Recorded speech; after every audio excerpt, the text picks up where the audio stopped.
Welcome to basic automobile technology module 4 जहां पे हम लोग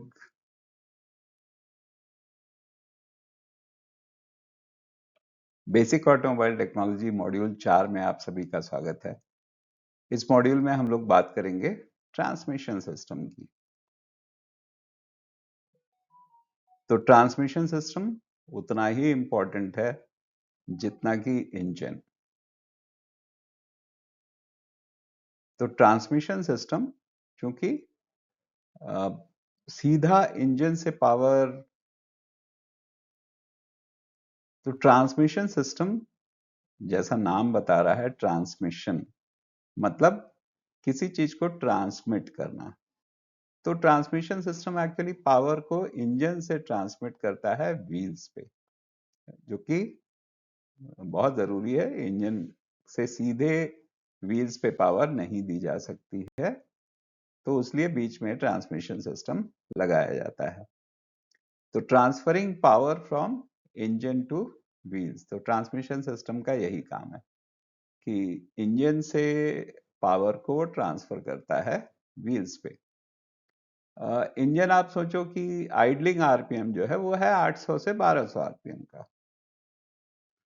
अब सीधा 800 से 1200 आरपीएम हम व्हील को नहीं ट्रांसफर कर सकते हैं। खड़ी गाड़ी है, बिल्कुल जीरो है स्पीड, और एकदम से आप उस पर ट्रांसफर करोगे। कई बार आपके साथ हुआ भी होगा, जब आप गाड़ी चलाना सीख रहे होंगे तो पहला गियर लगा करके एकदम से आपने क्लच अगर छोड़ दिया होगा तो आपने देखा होगा एकदम झटका लेके और गाड़ी बंद हो जाती है, राइट।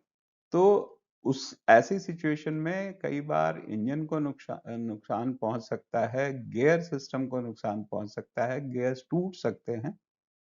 तो ये बहुत सारे उससे नुकसान हो सकते हैं। इसीलिए पावर को इंजन से व्हील पे धीरे धीरे ट्रांसफर किया जाता है, और उसीलिए ट्रांसमिशन सिस्टम की जरूरत है।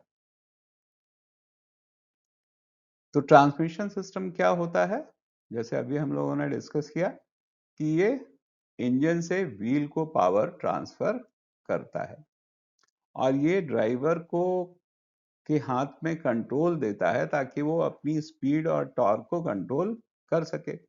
चढ़ाई पे चढ़ रहे हैं, टॉर्क ज्यादा चाहिए तो लो गियर पे कर लिया। हाईवे पे चल रहे हैं तो हाई गियर पे, टॉप गियर पे हम चल रहे हैं, 5th gear, 6th gear, 7th gear, जितने गियर की भी गाड़ी है, राइट। तो ये इंजन के आउटपुट को रोड की कंडीशन, ड्राइविंग कंडीशन के हिसाब से एडजस्ट करने में मदद करता है। तो ट्रांसमिशन के तो ट्रांसमिशन का की फंक्शंस क्या होते हैं? तो पहली चीज है, ये गियर रेशियोज में बदलाव लाने में मदद करता है। दूसरा, गाड़ी को आगे और पीछे मूव करने में भी रिवर्स के लिए अलग गियर होता है। अदरवाइज अगर ऐसा कोई गियर नहीं होगा तो गाड़ी सिर्फ आगे ही चल पाएगी, पीछे नहीं जा पाएगी।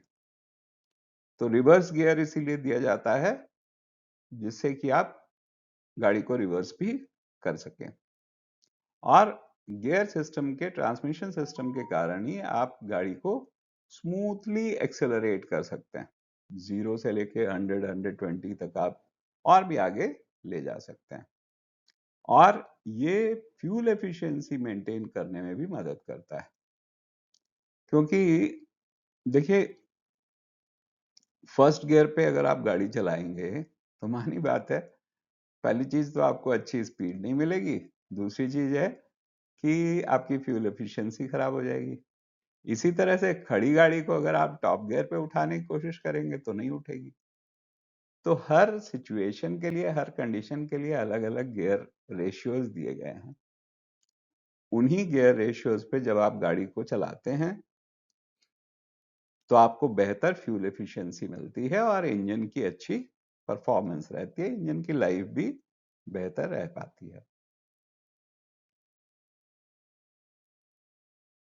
यहाँ पे इस पिक्चर में, आप इस वीडियो में आप देख सकते हैं कैसे गियर बदल रहे हैं। ये मैनुअल ट्रांसमिशन का वीडियो है। तो गियर लीवर है, वहां पे हम गियर बदल रहे हैं और उससे गियर बदल रहे हैं। देखिए, पहला अब ये न्यूट्रल आ गया, 5वें पे चले गए, रिवर्स गियर। तो चूंकि यहाँ रिवर्स गियर है तो यहाँ गियर्स की पोजीशन डिफरेंट हो जाती है। और ये देखिए, ये रिवर्स गियर है, ये रिवर्स गियर लग गया। राइट? तो ये तरीका होता है हमारे ट्रांसमिशन सिस्टम का, और यही खासियत है ट्रांसमिशन सिस्टम की, और यही जरूरत है। तो कंपोनेंट्स ऑफ ट्रांसमिशन सिस्टम, सबसे जो पहला जो कंपोनेंट है वो है क्लच। राइट? तो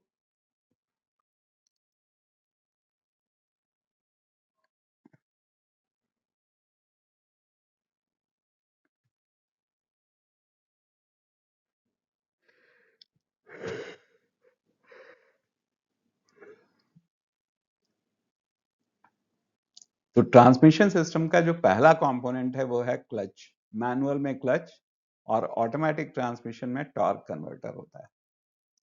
ये क्या काम करता है? ये गियर्स को इंजन के साथ एंगेज और डिसएंगेज करने का काम करता है। अब यहाँ पे आप ये देख रहे हो ना, जो हमने जब हम बात कर रहे थे इंजन की, तो उसमें मैंने दिखाया था कि फ्लाई व्हील यहाँ लगती है। ये फ्लाई व्हील है एक्चुअली, ये डायरेक्टली क्रैंक शाफ्ट के साथ कनेक्टेड रहती है, क्रैंक शाफ्ट के साथ नट बोल्ट से टाइट होती है। देखिए नट बोल्ट, नट यहाँ पे दिख रहे हैं, और ये क्रैंक शाफ्ट के साथ टाइट हो जाता है। तो इंजन जब चलेगा तो फ्लाई व्हील अपने आप घूमेगी। एक्चुअली इंजन को स्टार्ट करने में भी फ्लाई व्हील का ही काम है। ये जो यहाँ पे आपको टीथ्स दिख रहे हैं ना, ये जो दांत दिख रहे हैं यहाँ पे स्टार्टर मोटर का पिनियन आके लग जाता है। और जब आप इग्निशन की या तो स्विच लगाते हैं या प्रेस पुश बटन करते हैं, तो स्टार्टर मोटर मोटर की तरह से काम करके इसको घुमाती है, ये फ्लाई व्हील को घुमाएगी। तो यहाँ पे पिनियन अटैच हो जाता है और ये फ्लाई व्हील को घुमाएगा। तो जब फ्लाई व्हील घूमेगा और करंट स्विच हमने लगा दिया, तो मानी बात है करंट भी जा रहा है, फ्यूल सप्लाई भी जा रही है। तो फ्यूल जा रहा है, करंट जा रहा है, इंजन को हमने घुमा दिया, इंजन स्टार्ट हो गया। राइट? तो फ्लाई व्हील ही इंजन को स्टार्ट करने में भी मदद करती है। और यहीं पे ये क्लच प्लेट है, ये जो दिख रहा है आपको, ये क्लच प्लेट है।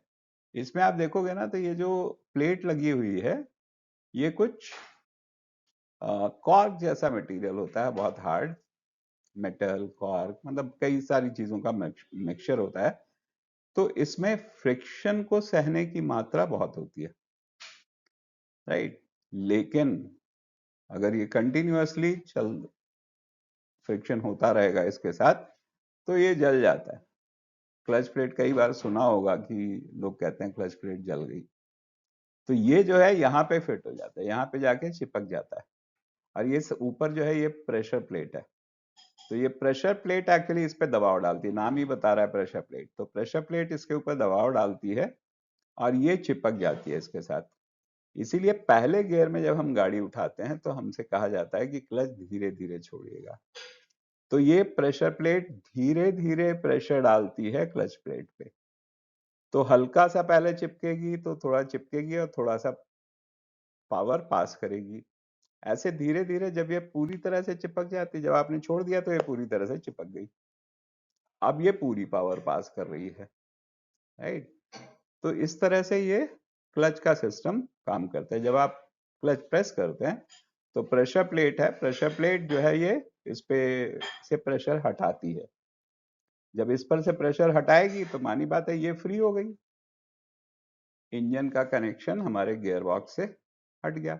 और जब आप क्लच छोड़ते हैं तो ये पूरा प्रेशर इस पे डाल देगी, तो ये पूरी तरह से जाके बैठ जाएगी फ्लाई व्हील के ऊपर, और अब इंजन का पूरा कनेक्शन हमारे ट्रांसमिशन सिस्टम के साथ बन गया।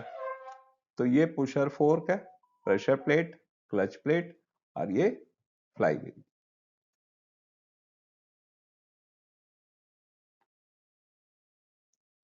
ये है टॉर्क कन्वर्टर, जो कि ऑटोमेटिक कार्स में होता है।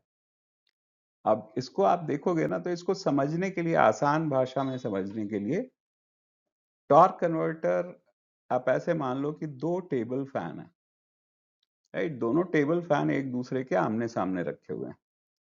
एक फैन को हमने कनेक्ट किया हुआ है पावर से, दूसरा फैन कनेक्टेड नहीं है।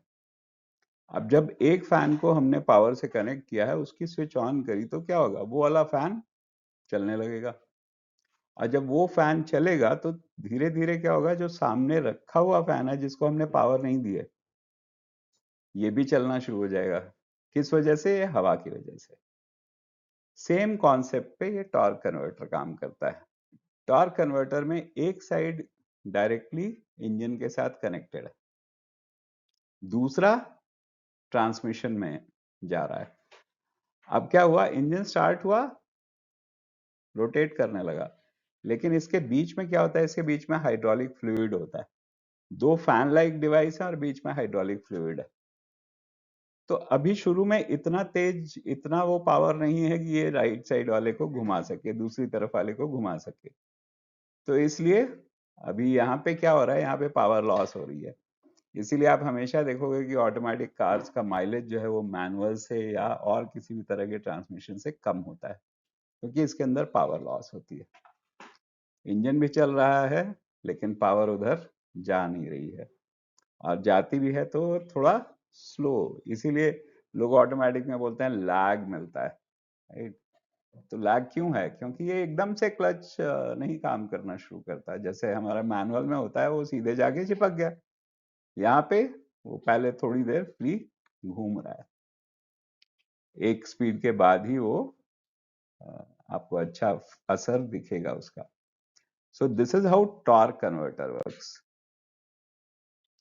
अब automatic transmission components of gear box में क्या है, ये मैनुअल गियर बॉक्स ही दिख रहा है यहाँ पे। तो ये गियर शिफ्ट लीवर है, आउटपुट शाफ्ट जो कि हमारे ड्राइव शाफ्ट में जाके कनेक्ट होता है। बेयरिंग्स वेयरिंग्स बहुत सारी चीजें होती हैं, एक्सटेंशन हाउसिंग है, राइट। और फिर ये छोटे छोटे से आपको अलग अलग साइज के गियर्स दिख रहे हैं, राइट। तो ये गियर रेशियो है, अलग अलग साइज के मतलब अलग अलग रेशियो के गियर्स हैं। उसी हिसाब से कहेंगे 5 गियर की गाड़ी है, 6 गियर की गाड़ी है, 7 गियर की गाड़ी है, बिकॉज उतने रेशियोज के गियर्स उसमें लगे होते हैं। और ये शिफ्टिंग फोर्क है, शिफ्टिंग लिंकेज है। एक सिंक्रोनस गियर तो रहता ही रहता है, वो हर समय सिंक्रोनाइज रहता है, राइट। रिवर्स गियर होगा। तो ये इस तरह से कुछ दिखता है हमारा मैनुअल ट्रांसमिशन सिस्टम। उसके बाद प्रोपेलर शाफ्ट। प्रोपेलर शाफ्ट बहुत सिंपल सी चीज है। प्रोपेलर शाफ्ट ऐसा शाफ्ट, ऐसा पाइप, शाफ्ट मतलब पाइप ही मान लो उसको, ऐसा शाफ्ट या पाइप जो प्रोपेल करता है। प्रोपेल करता है मतलब, प्रोपेलर बोलते हैं ना वो पंखे को, हेलीकॉप्टर का पंखा, तो जो उसको घुमाता है वो है प्रोपेलर शाफ्ट। लेकिन प्रोपेलर शाफ्ट हमेशा रियर व्हील ड्राइव वाली गाड़ियों में होता है। जो फ्रंट व्हील ड्राइव होती है उनमें ड्राइव एक्सल बोलते हैं, ड्राइव शाफ्ट या ड्राइव एक्सल बोलते हैं। जनरली ड्राइव शाफ्ट या एक्सल, ये दो शब्द यूज होते हैं फ्रंट व्हील ड्राइव में। रियर व्हील ड्राइव में प्रोपेलर शाफ्ट यूज होता है शब्द। उसके बाद डिफरेंशियल। डिफरेंशियल जैसे कि नाम ही बता रहा है, यहाँ पे देखिएगा इस वीडियो के अंदर। अब ये क्या हो रहा है, ये गाड़ी टर्न कर रही है। अब टर्न कर रही है तो यहाँ पे क्या हुआ, बाहर वाला पहिया ज्यादा तेजी से घूम रहा है, अंदर वाला पहिया स्लो स्पीड पे घूम रहा है। अब ये डिफरेंस अगर नहीं होगा तो क्या होगा, अब ये देखिए, दोनों पहिए अलग स्पीड पे नहीं घूम पा रहे हैं, वो बराबर स्पीड पे घूम रहे हैं। अगर बराबर स्पीड पे घूमेंगे तो क्या होगा, जो अंदर की तरफ वाला पहिया है वो स्किड करेगा। देखिए अब दोनों अगल बगल दिखाया गया है तो दोनों में फर्क आपको दिख रहा होगा। वो बिल्कुल स्मूथ जा रहा है क्योंकि अंदर वाले पहिए में डिफरेंस क्रिएट हो गया। यहाँ पे दोनों बराबर चल रहे हैं तो इसलिए डिफरेंस नहीं क्रिएट हो रहा है, तो अंदर वाला पहिया स्किड कर रहा है, राइट। तो यहाँ पे टायर के लिए भी नुकसान है, आपकी गाड़ी का इवन टर्निंग रेडियस भी ज्यादा हो जाएगा। तो ये जो डिफरेंस क्रिएट करता है इसको हम कहते हैं डिफरेंशियल। डिफरेंशियल का मतलब ही वही है जो डिफरेंस क्रिएट करे, वो डिफरेंशियल।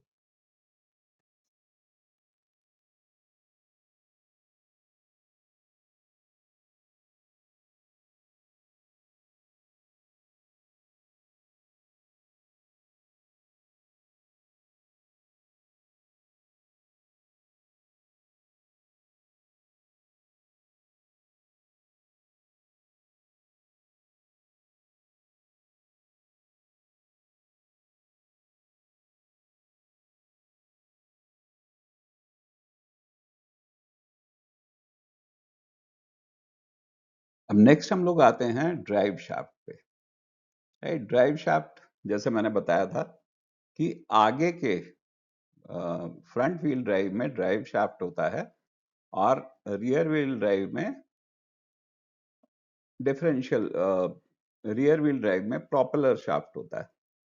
फ्रंट व्हील ड्राइव में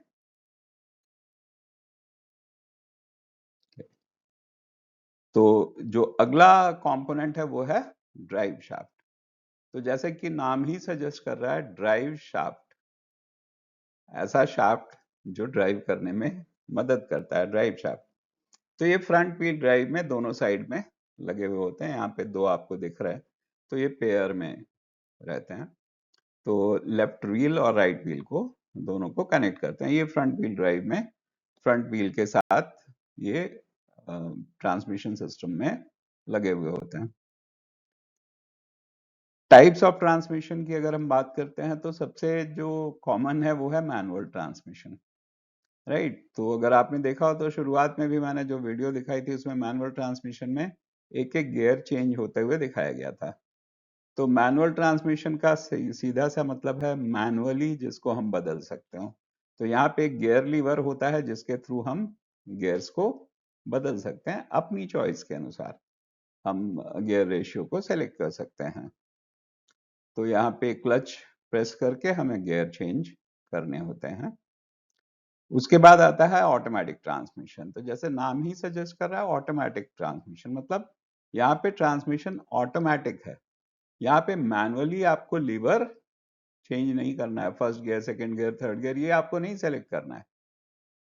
और अगर ये आपको नहीं करना है तो मानी बात है क्लच पेडल की जरूरत ही नहीं है। वहां पे क्लच का भी कंट्रोल जो है वो सिस्टम के पास ही है। और जैसा कि हमने शुरू में ही बात करी थी कि मैनुअल में क्लच होता है और ऑटोमेटिक में टॉर्क कन्वर्टर होता है। तो यहाँ पे टॉर्क कन्वर्टर दिया हुआ है। यहाँ पे अगर आप देखोगे तो ये टॉर्क कन्वर्टर दिया हुआ है। अब ये कट व्यू है तो इसलिए आपको अंदर का व्यू दिख रहा है। ऑयल पंप्स हैं, क्लच पैक्स हैं, आउटपुट शाफ्ट है। तो ये आउटपुट शाफ्ट कनेक्टेड होता है हमारे प्रोपेलर शाफ्ट के साथ या फिर ड्राइव शाफ्ट के साथ। CVT, continuously variable transmission. तो यहां अगर आप वीडियो देखोगे ना तो इसमें कंटिन्यूअसली एक पुली छोटी होती है, दूसरी बड़ी हो जाती है, दूसरी छोटी होती है तो पहली वाली बड़ी हो जाती है।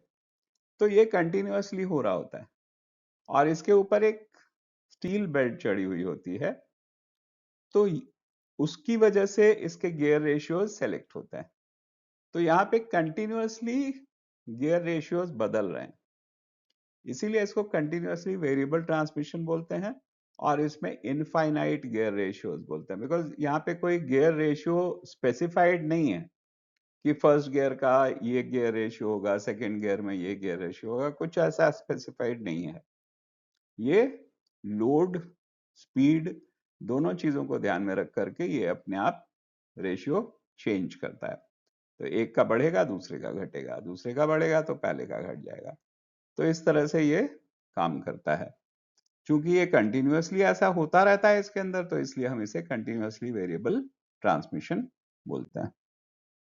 उसके बाद आता है हमारा जो ये चौथा पॉइंट है, ये है ऑटोमेटेड मैनुअल ट्रांसमिशन। तो जैसा नाम ही बता रहा है कि ये मैनुअल ट्रांसमिशन है, सिर्फ इसमें ऑटोमेशन यूज कर दिया गया है।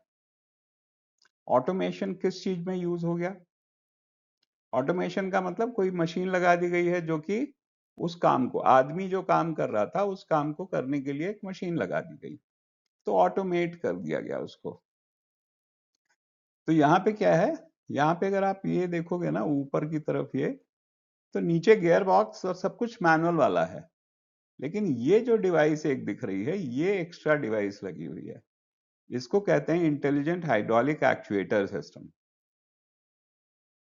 Intelligent hydraulic actuator. तो ये क्या काम करता है, ये क्लच दबाने का और गियर बदलने का काम करता है। जो एक ड्राइवर कर रहा होता है काम, क्लच प्रेस करके गियर चेंज करता है, वो काम ये मशीन करती है। Right, intelligent hydraulic actuator unit.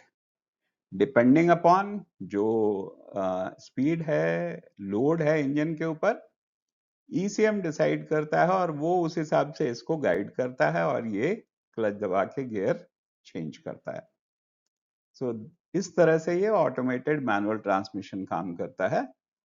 Generally इसकी वो जो इसको पुकारा जाता है वो एएमटी ही बोला जाता है, लेकिन खास तौर से मारुति ने जब इंट्रोड्यूस किया था इस टेक्नोलॉजी को, मारुति एक पहली कंपनी थी जिसने इस टेक्नोलॉजी को इंडिया में इंट्रोड्यूस किया।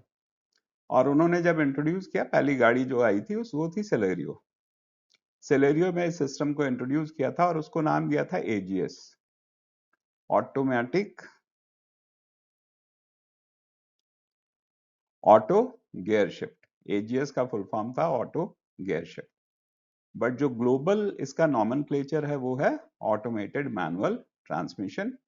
तो मारुति ने सबसे पहले इंट्रोड्यूस किया सेलेरियो में, उसके बाद ये बहुत सारी गाड़ियों में मारुति भी लेके आया और दूसरों ने भी इस टेक्नोलॉजी को काफी अच्छे से प्रमोट किया।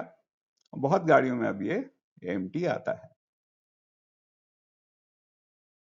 टाइप्स ऑफ ट्रांसमिशन में एक और चीज आती है, उसको कहते हैं ड्यूअल क्लच ट्रांसमिशन, डीसीटी।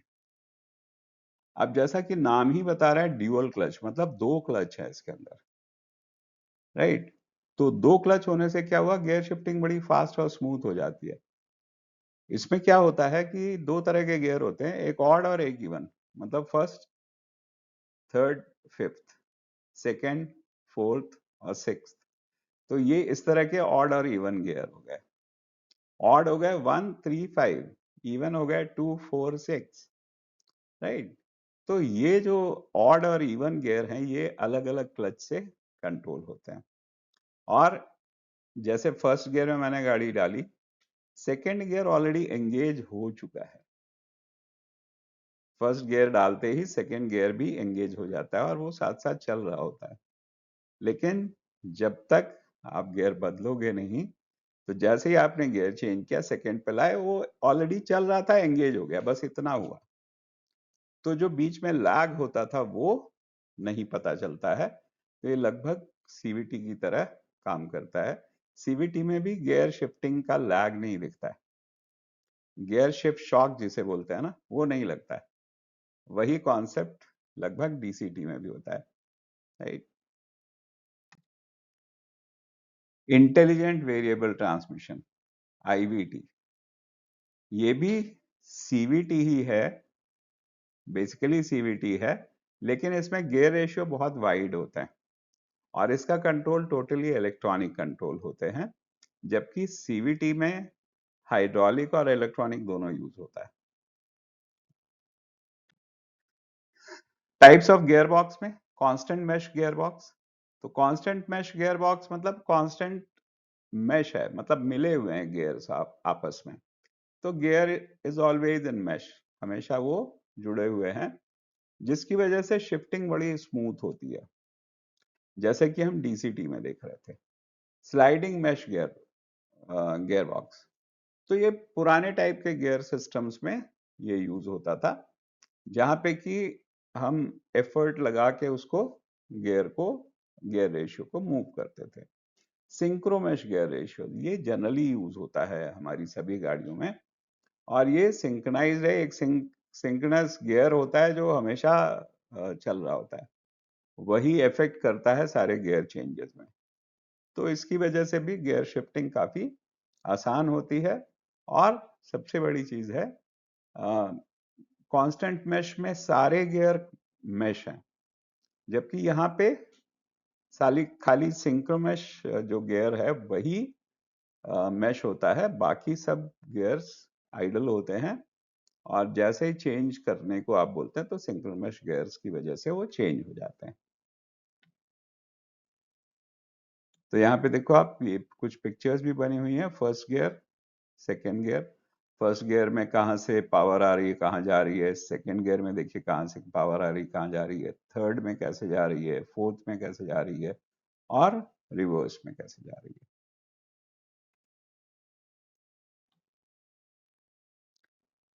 तो यहाँ पे देखो आप, ये सिंक्रोनाइजर है, right. Blocking ring, gear dog teeth, right. तो गियर डॉग्स होते हैं जो जाके बैठते हैं किसी गियर पे, वो एंगेज करते हैं गियर को, राइट। इनपुट शाफ्ट है, फ्रंट बेयरिंग है। देखिए बहुत ज्यादा टेक्नोलॉजी में जाने की जरूरत बेसिक में नहीं है।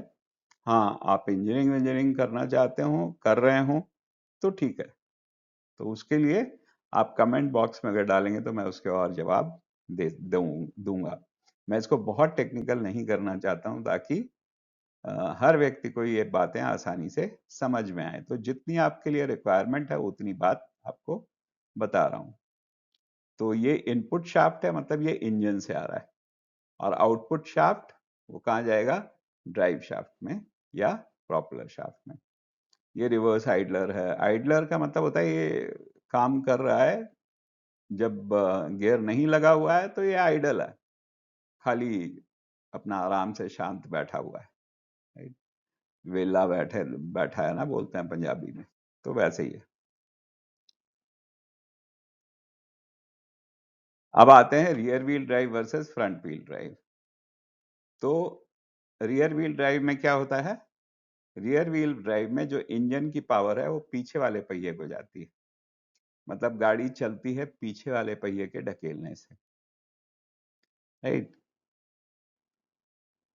फायदा क्या है इसका, पीछे से चूंकि धक्का लगा के किसी चीज को चलाना थोड़ा आसान होता है। आप देखो, जब भी गाड़ी को स्टार्ट करना होता था पुरानी गाड़ियों में, आपने देखा होगा अक्सर लोग धक्का मार रहे हैं। तो पीछे से धक्का मारना आसान होता है बजाय कि आगे से खींचने के, राइट। तो ये रियर व्हील ड्राइव में एक तो बैलेंस अच्छा मिलता है, परफॉर्मेंस भी बेहतर मिलती है। फ्रंट व्हील ड्राइव में क्या है, आगे के व्हील्स को पावर जाती है, फ्यूल एफिशिएंसी इसमें अच्छी मिलती है। और जो आजकल की जो मॉडर्न कार्स हैं उनमें कॉमनली फ्रंट व्हील ड्राइव ही यूज होता है। ऑल व्हील ड्राइव और फोर व्हील ड्राइव, ये बड़ा एक कंफ्यूजिंग होता है कई बार। बहुत बार लोग कंफ्यूज रहते हैं ऑल व्हील ड्राइव और फोर व्हील ड्राइव के अंदर। तो ऑल व्हील ड्राइव में क्या होता है, पावर चारों व्हील्स को जाती है, फ्रंट और रियर दोनों व्हील में जाती है। और अगर ट्रैक्शन कहीं पे मिस हुआ तो चारों पहिए एंगेज हो जाते हैं और आप आराम से निकल सकते हैं उस इलाके से। फोर व्हील ड्राइव में क्या है, आप सेलेक्ट कर सकते हो कि आपको टू व्हील ड्राइव पे चलना है या फोर व्हील ड्राइव पे चलना है। आप इसके अंदर एक और फैसिलिटी होती है फोर व्हील ड्राइव में, कि इसमें कोई ऑटोमेटिक स्विचिंग नहीं होती, जो कि ऑल व्हील ड्राइव में आपको मिलेगी। ऑल व्हील ड्राइव में आपको स्विच है अवेलेबल, या मोड होता है, उसमें आप सेलेक्ट कर सकते हो। तो अगर जब जरूरत पड़ेगी तभी ऑल व्हील ड्राइव होगा, अदरवाइज वो टू व्हील ड्राइव पे चल रहा होता है। फोर व्हील ड्राइव में ये चैलेंज है, आपने अगर फोर व्हील ड्राइव पे डाल दिया तो अब वो फोर व्हील ड्राइव पे ही चलेगा जब तक आप उसे बदलेंगे नहीं। और चारों पहिए, अगर आप फोर व्हील ड्राइव पे चला रहे हैं तो चारों पहिए हर समय एंगेज, वहां पे कोई डिफरेंशिएशन नहीं हो पाता है। जबकि ऑल व्हील ड्राइव में जिस व्हील पे ट्रैक्शन नहीं है, राइट, अब एक व्हील फिसलने लगा, स्लिप कर रहा है, स्किड कर रहा है, तो अगर ये स्किड करने लगेगा तो क्या होगा, दूसरे वाले को भी पावर नहीं जाएगी, राइट। तो यहाँ पे उसको ये आगे के पहियों को भी ट्रैक्शन दे देगा, इस पहिए को भी ट्रैक्शन दे देगा, ताकि आपकी गाड़ी उस फंसे हुए जगह से निकल आए।